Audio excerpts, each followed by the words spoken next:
The Gulf of America has a way of making you feel small. After 37 years of commercial fishing these waters, I thought I'd seen everything she could throw at me. Hurricane season, equipment failures, Coast Guard boardings, drunk tourists in speedboats, hell, I'd even hauled up unexploded ordnance from World War II training exercises. But nothing, and I mean nothing, prepared me for what happened on October 13, 2023. I should have known better than to head out that day. The Weather Service had issued small craft advisories, but the forecast showed a narrow window between storm systems. My crew, Jake, Tommy, and Carlos, needed the money, and red snapper season was winding down. We'd been having a lean month, and the Maria Elena needed new hydraulics before the winter layup. We launched from Freeport just before dawn, the old 42-foot shrimp boat cutting through the pre-dawn darkness like she had 1,000 times before. The diesel engine hummed its familiar tune, a comforting rhythm that had lulled me through countless trips to the fishing grounds. Jake worked the electronics while Tommy and Carlos prepped the nets. Everything was routine. Everything was normal. The first sign something was off came about 20 miles out. The fish finder started acting up, displaying impossible readings, showing what looked like massive schools of fish directly beneath us, then going blank for minutes at a time. Jake tapped the screen, cursed, and tried adjusting the settings. "Probably just interference from that new oil platform," he muttered, pointing to the distant lights of a drilling rig. "These electronics get squirrely around all that machinery." I nodded, but something felt wrong. In all my years on the water, I'd never seen the electronics glitch quite like that. The GPS was holding steady, the radar was clear, but that fish finder kept painting pictures that made no sense. Schools the size of whales, then nothing. Depth readings that jumped from 200 feet to 2,000 feet and back again. We reached our usual spot around 8 a.m. The coordinates were burned into my memory: 28 degrees and 30 minutes north, 95 degrees and 45 minutes west. Good bottom, consistent fish, protected from the worst of the Gulf Stream's current. But as we approached, something was different. The water was wrong.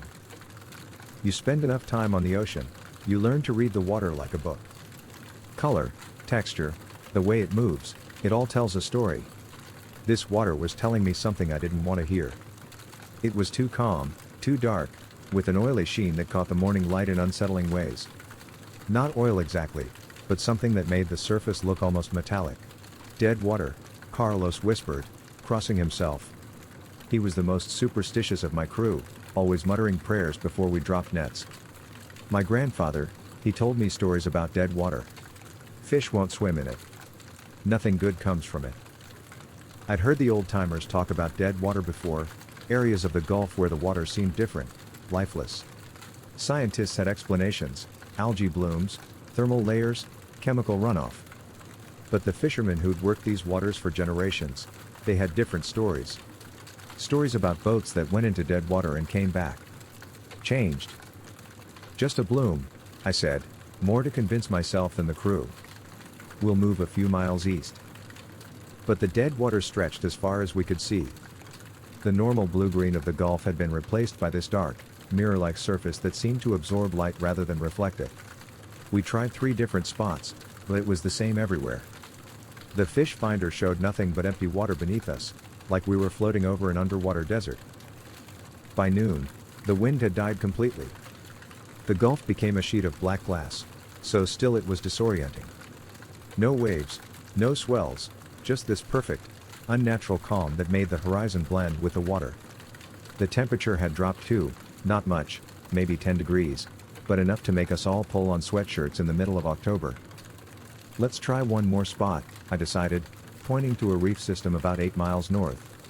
"If we don't find fish there, we'll head back." The Maria Elena cut through the dead water like a knife through oil. Behind us, our wake seemed to heal itself almost immediately, leaving no trace of our passage.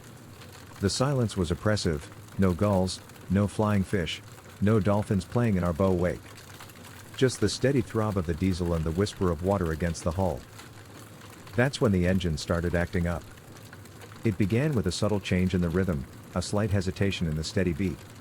I'd been listening to that engine for over a decade, I knew every sound it made, every vibration. This was different.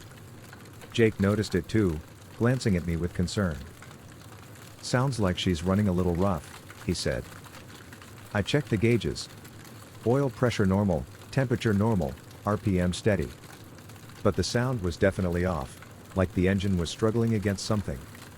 I throttled back, letting her idle, listening. The hesitation became more pronounced, the engine seeming to labor even at idle. Could be bad fuel, Tommy suggested. Remember that batch we got last month? Water in the tanks? I'd checked the fuel that morning, crystal clear, no contamination. But engines don't lie. Something was wrong. I tried increasing the throttles again, and the Maria Elena responded sluggishly, like she was pulling something heavy through the water. That's when I noticed our speed. According to the GPS, we were barely making 3 knots, even though the engine was turning normal RPMs. It was like the water itself was thick, viscous, holding us back. Check the prop, I told Carlos. Maybe we picked up some trash. Carlos leaned over the stern, peering down into the dark water. After a moment, he straightened up, his face pale. Can't see nothing, Captain. Water's too black. But. He paused, uncertain. Feels like something's down there. Something big. I joined him at the transom, looking down into the water.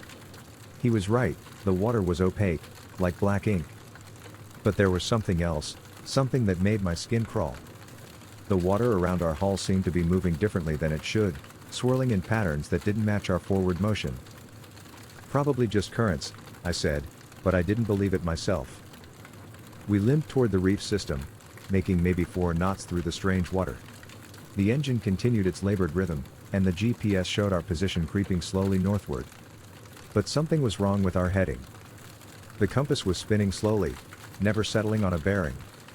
The GPS showed us moving in a straight line, but the compass suggested we were turning in slow circles.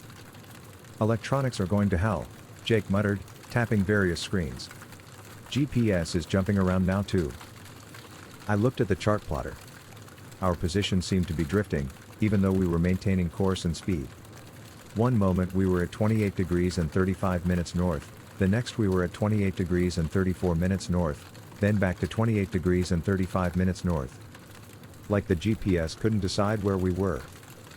The sun was directly overhead when the engine died. No warning, no coughing or sputtering. One moment it was running rough, the next moment it was silent. The sudden quiet was deafening, broken only by the gentle lap of water against the hull. In the distance, I could hear the low hum of the oil platform, but it seemed muffled, like the sound was coming through cotton. Try starting her up, I told Jake, though I already had a sinking feeling in my gut.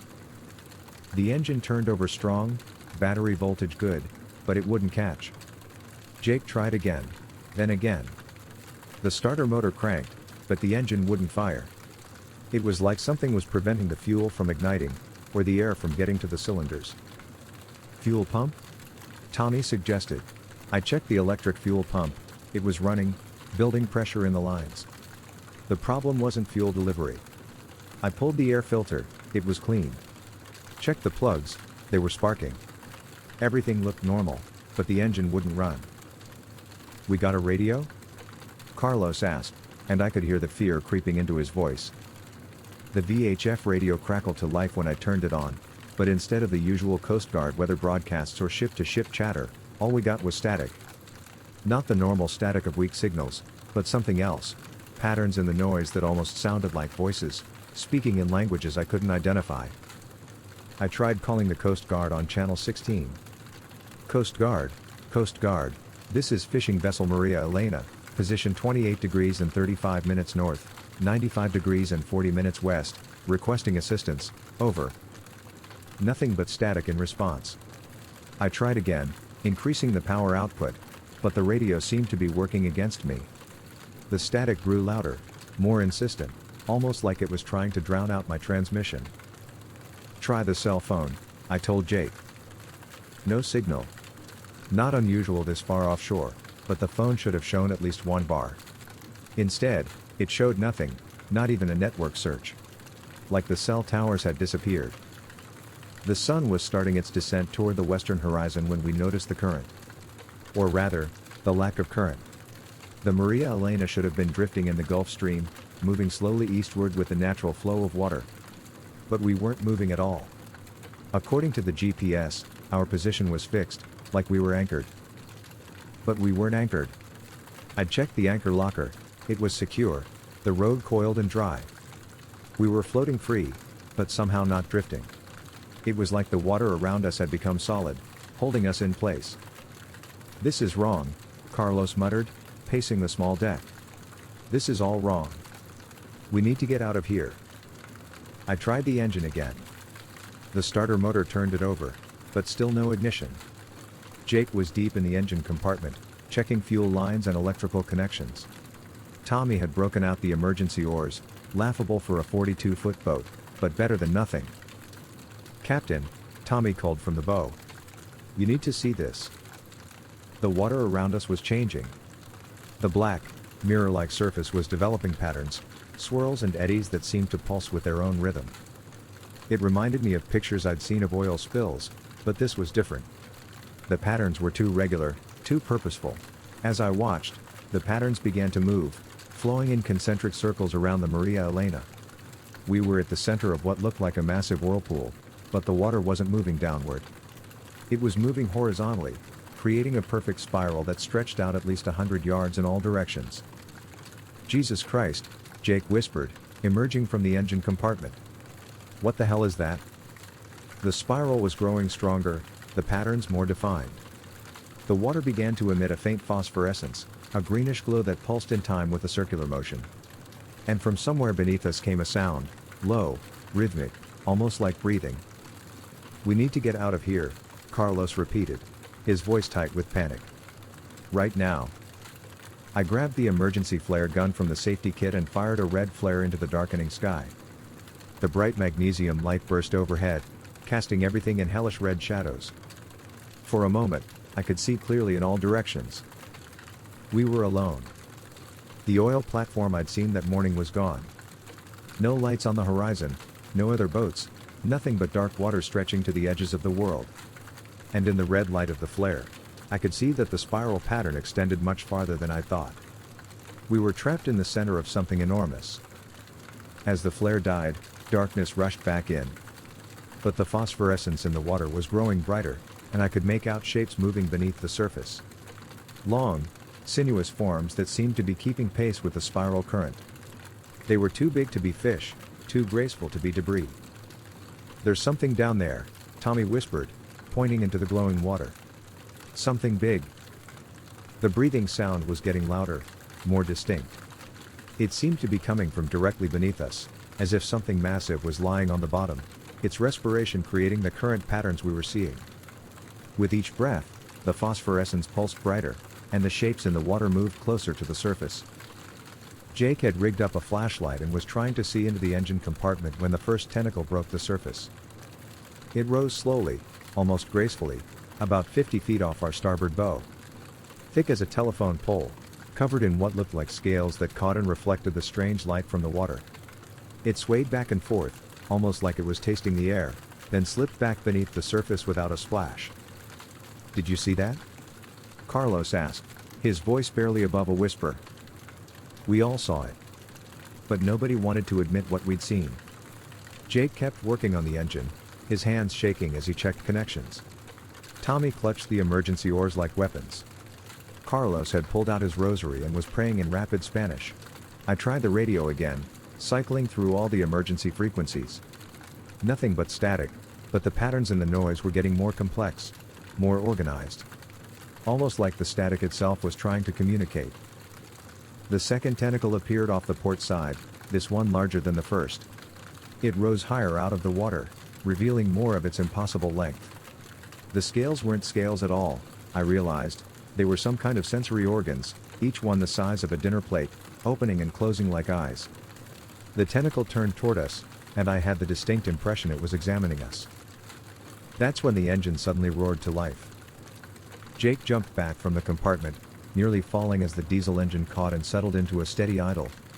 The sudden noise was shocking after hours of silence, but it was the most beautiful sound I'd ever heard. "Go! Go! Go!" Carlos shouted, and I didn't need encouragement. I slammed the throttles forward, and the Maria Elena lurched ahead, her bow rising as the propeller bit into the water. But our progress was agonizingly slow. The thick, dark water seemed to resist our movement, and the engine labored like we were pulling a heavy load. Behind us, the water erupted. Whatever had been lying beneath us was rising, and it was enormous. The phosphorescent glow became blinding as something the size of a city block broke the surface. I couldn't make out details, my mind refused to process what I was seeing. There were tentacles, dozens of them, each one thick as a tree trunk. There were eyes, or what I thought were eyes, scattered across a surface that seemed to shift and change even as I watched. The Maria Elena was making maybe 6 knots, fighting through water that seemed to get thicker with every yard we traveled. The thing behind us was fully surface now, and I could feel its attention focused on our fleeing boat. The breathing sound had become a roar, like wind through a canyon, and the phosphorescence was so bright it hurt to look at. "It's following us," Tommy yelled over the noise. I didn't look back. I kept my eyes on the GPS, watching our position creep slowly away from the coordinates where we'd been trapped. The water was gradually becoming more normal, less viscous, and our speed was increasing. But the thing behind us wasn't giving up. I could feel it in the water, a massive presence that sent vibrations through the hull. The Maria Elena was shaking like a leaf, and I could hear things rattling loose in the cabin. "There." Jake pointed ahead. Normal water. The line between the dead water and normal Gulf water was clearly visible, a distinct boundary where the black, phosphorescent liquid met the familiar blue-green of the sea. We were maybe 200 yards away, but it might as well have been 200 miles. The Maria Elena was fighting for every foot, and I could feel the engine starting to overheat from the strain. The thing behind us let out a sound that I felt more than heard, a deep, resonant call that seemed to come from the water itself. In response, the dead water around us began to churn more violently, and our forward progress slowed to a crawl. "It doesn't want us to leave," Carlos said, his face pale in the green light. I had one more flare left. I loaded it into the flare gun and fired it directly ahead of us, toward the boundary between the waters. The bright red star burst just over the line, and for a moment I could see clearly. The normal water was full of dolphins. Dozens of them, maybe hundreds, all swimming in tight formation along the boundary. They were calling to each other, their clicks and whistles audible even over the engine noise. As I watched, they began to move toward us, staying in the normal water but approaching the edge of the dead zone. The thing behind us made another sound, but this time it was different, uncertain, almost fearful. The dolphins' calls grew louder, more insistent, and suddenly they were diving, disappearing beneath the surface. What happened next, I still don't fully understand. The dolphins came up from the depths like missiles, reaching the surface in perfect synchronization. But they weren't just jumping, they were attacking. I could see them hitting something just beneath the surface, something that extended far beyond what I could see above water. The massive presence behind us let out a sound like a scream, and suddenly the dead water began to retreat. The phosphorescence faded, the thick consistency thinned, and the Maria Elena shot forward like she'd been released from a giant rubber band. We crossed the boundary between the waters at nearly full throttle, the bow waved white and clean as we entered normal Gulf water. The dolphins surrounded us, leaping and playing in our wake, escorting us away from the dead zone. I looked back once. The water behind us was dark again, but it was normal dark, the familiar deep blue of the Gulf at dusk. No phosphorescence, no spiral patterns, no breathing sounds. Whatever we'd encountered was gone, sunk back into the depths where it belonged. We made it back to Freeport just after midnight, running on adrenaline and prayers. I tried to file a report with the Coast Guard, but how do you explain something like that? I told them we'd had engine trouble and got caught in some kind of unusual current system. They nodded and wrote it down, and I could see in their eyes that they thought I was just another fisherman with a sea story. The next morning, I went back to the marina early, before the crew arrived. I needed to check the Maria Elena, make sure she was really okay. The engine ran fine, all the electronics were working normally, and there was no sign of damage from our ordeal. But there was something else. Something I noticed as I was cleaning the boat. There were marks on the hull, just below the waterline. Circular impressions, each one about the size of a dinner plate, arranged in regular patterns along both sides of the boat. They looked like sucker marks, but they were too big, too perfectly formed. And they were still glowing faintly with that greenish phosphorescence. I scrubbed them with every chemical I could find, painted over them, even considered having the hull sandblasted. But they keep coming back. Faint, but visible if you know where to look. And sometimes, late at night when I'm alone at the dock, I can hear them humming, a low, rhythmic sound that matches the breathing I heard that day in the dead water.